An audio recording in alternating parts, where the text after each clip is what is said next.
Hello বন্ধুরা, সবাই কেমন আছো বলো। আশা করছি সবাই ভালো আছো। আমি তনুশ্রী তোমাদের সামনে নিয়ে চলে এলাম আবারও একটা নতুন ভিডিও। প্রায় দুদিন পরে নিয়ে এসেছি। ভিডিও দিতে পারছি না, তার কারণ আমার একটু সমস্যা হয়ে গেছে। সমস্যা হচ্ছে চোখের সমস্যা, যার জন্য আমি কোনো কিছু করতে পারছি না, টোটাল ভিডিও করতে পারছি না। তাও এই ভিডিওটা 2-3 দিন আগে করা, তো এডিট করার অভাবে তোমাদের সাথে শেয়ার করতে পারি না। তো শেষ পর্যন্ত আজকে বরকে দিয়ে এডিট করিয়ে নিয়েছি, নিয়ে তোমাদের সাথে শেয়ার করছি। এখানে তো প্রতিদিনই বৃষ্টি হচ্ছে, প্রায় এক সপ্তাহের উপরে বৃষ্টি হচ্ছে। আর এদিকে বৃষ্টি হলেই না আমাদের দোকানের সামনেটা পুরো জল জমে যায়। মানে ওদিকটা রাস্তার উঁচু আর এদিকটা হচ্ছে ঢাল। রাস্তার সামনে জল দাঁড়িয়ে গেছে, আর বাচ্চারা হচ্ছে জল মানেই তো ওরা খেলা করবেই, জল কাদা ঘাঁটবে। আর আমাদের সেরকম পজিশান নেই যে আমার ছেলে কাদা ঘাঁটার পজিশান পায় না। এই বাইরে বেরোলেই এই রাস্তায় যে জলগুলো জমে থাকে এগুলো ঘাঁটে, বারণ করলেও শোনে না। তো যাই হোক, তারপরে আমরা 3 জন যাচ্ছি হচ্ছে বাজারে যাচ্ছি আজকের একটা গুরুত্বপূর্ণ কাজ মেটানোর জন্য। প্রায় কয়েকটা বছর ধরে মেটাবো করে মেটাতে পারিনি, বা সময় না, ঠিক পরিস্থিতি হয়ে ওঠেনি। মানুষ আজ রাজা কাল ফকির, আর যে আজ ফকির থাকে কাল রাজা হয়ে যায়। এটা কিন্তু সবার ভাগ্যেই আছে। ভাগ্যের চাকা কখন ঘুরবে, কখন কি হবে কেউ বলতে পারবে না। তাই প্রথমে চলে এলাম দেখো একটা ফুল দোকানে।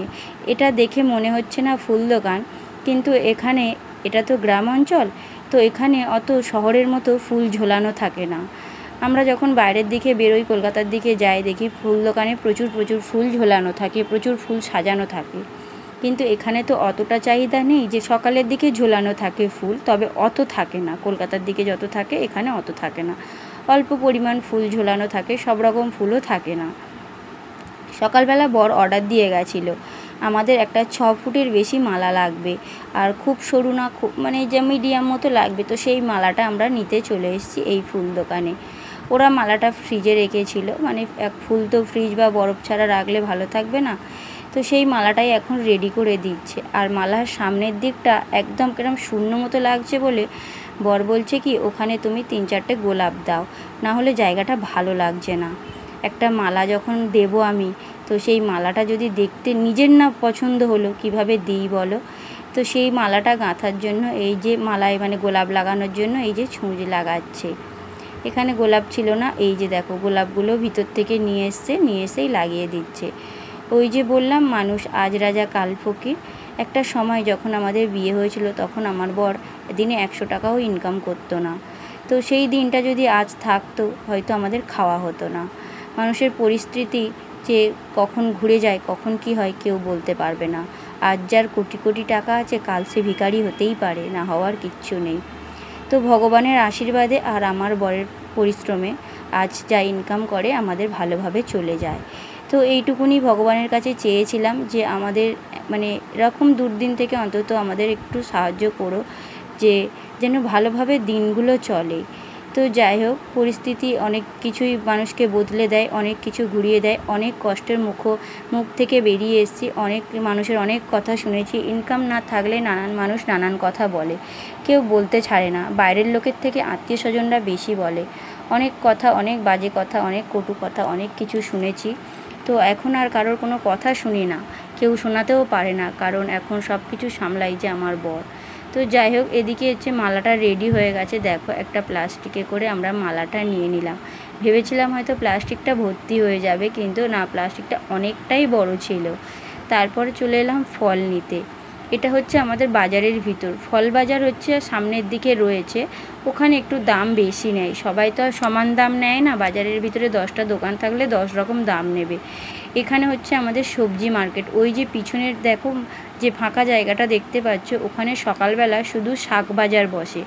আর এদিকে ওই যে কালো প্লাস্টিক ঘেরা, ওগুলো সব সবজি মার্কেট। আর ক্যামেরার এদিকেও আছে পুরো সবজি মার্কেট। আর এখানে 1-2 ফল দোকান বসে। তো এখান থেকে আমি কয়েক রকম ফল নিয়ে নিলাম, বেছে বেশ ভালোই ফলগুলো ছিল, দেখে বেছে নিয়ে নিলাম। আর বৃষ্টি হয়েছে তো চারিদিকে কাদা। এই যে এখান থেকে একটু আম নিলাম, ওখান থেকে জামরুল নিয়েছি, তারপরে শশা নেব, লিচু নেব, সব রকম ফল একটু নিয়ে নেব। 5-6 রকম ফল নিয়ে নেব পুজোটা দেওয়ার জন্য। হ্যাঁ, আমরা আজকে পুজো দেব রাত্রিবেলা। তো পুজোটা হচ্ছে মা কালীর পুজো। মা কালীর কাছে আমি একটু মনে মনে মানসিক করেছিলাম যে আমার স্বামীর যেন আয় উন্নতি হয়। তো মা কালী শুনেছে, সেটা দেওয়ার কথা অনেক বছর আগে, তো পরিস্থিতি হয়ে ওঠেনি, দিতে পারিনি। তার জন্য মায়ের কাছে ক্ষমা চেয়ে নিয়েছি যে আমি এতটা দেরি করে দিলাম, তুমি ক্ষমা করো। মা তো, মা সবাইকেই ক্ষমা করবে, মা হচ্ছে সবার মা। আমরা যেহেতু সন্তান, সন্তানদেরকে আগে ক্ষমা করবে। তো যাই হোক, এখান থেকে এই ফলগুলো আমি নিয়ে নিচ্ছি পুজো দেওয়ার মতো, সব অল্প অল্প করে নিয়েছি। আমি অনেক অনেক করে কিনতে পারিনি, যেমন পেরেছি তেমন দিয়েছি। মা এতেই খুশি, মা বলেনি যে আমাকে অনেক অনেক করে দাও।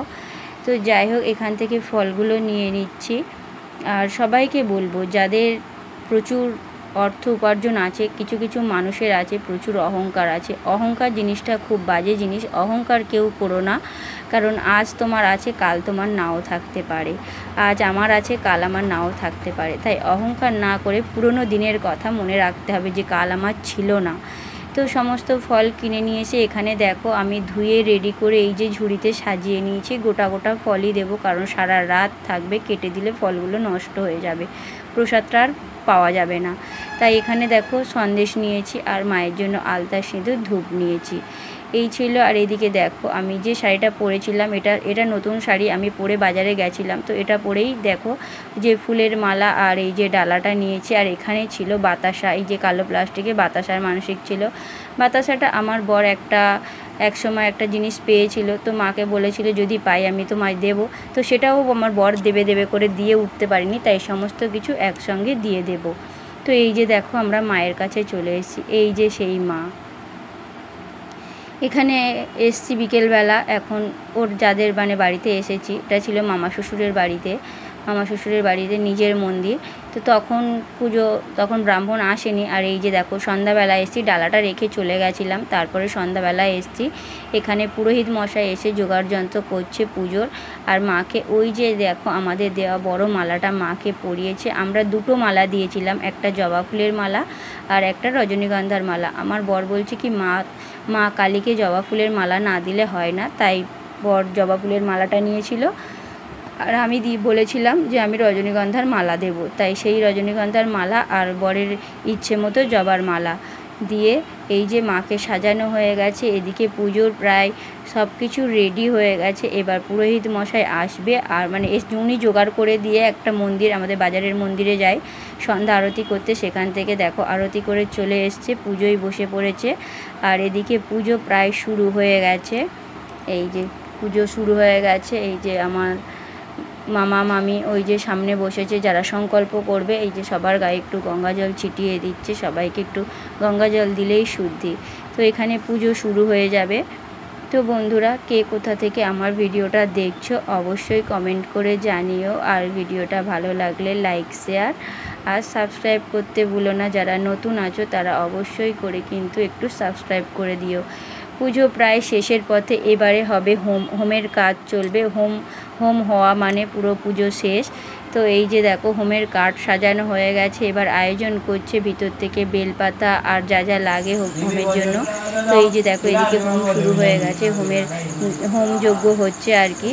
ও মায়ের পুজোটা সারা রাত ধরে মামিরা করে না, কারণ পুরোহিত মশাই পাওয়া যায় না বলে সারা রাত ধরে হয় না। প্রায় পুজো হয়েছে 12টা, 12:30 পর্যন্ত পুজো হয়েছে, ওখানে ছিলাম, তারপরে বাড়ি এসেছিলাম। পুরো পুজোটায় আমি সারা দিনটা উপোস করে অঞ্জলি দিয়ে মায়ের পুজোটা শেষ করেছি। মা আমাদের মনস্কামনা পূর্ণ করো, আর সবাইকে সুস্থ রেখো, ভালো রেখো, সবাই যেন সুস্থ থাকে, ভালো থাকে। আর আমার স্বামীর পাশে থেকো। যারা যারা ওকে অবহেলা করে, সেই অবহেলার দিনটা যেন ঘুচে যায়। তুমি দেখো এটা, এই ছাড়া আর কিছু মায়ের কাছে কামনা নেই। আমার পরিবারকে ভালো রেখো, সুস্থ রেখো। আর তোমাদেরকে বলছি, যারা নতুন আছো অবশ্যই করে কিন্তু সাবস্ক্রাইব করে পাশে থেকো। আর ভিডিওতে ভালো লাগলে অবশ্যই লাইক, কমেন্ট, শেয়ার করো, আমার পাশে থেকো।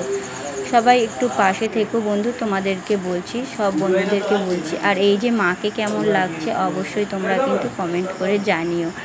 এই যে দেখো মায়ের মন্দিরটা কত সুন্দর লাগছে। আর এদিকে হোমের কাঠ দেখেছো, হোম প্রায় শেষ হয়ে গেছে।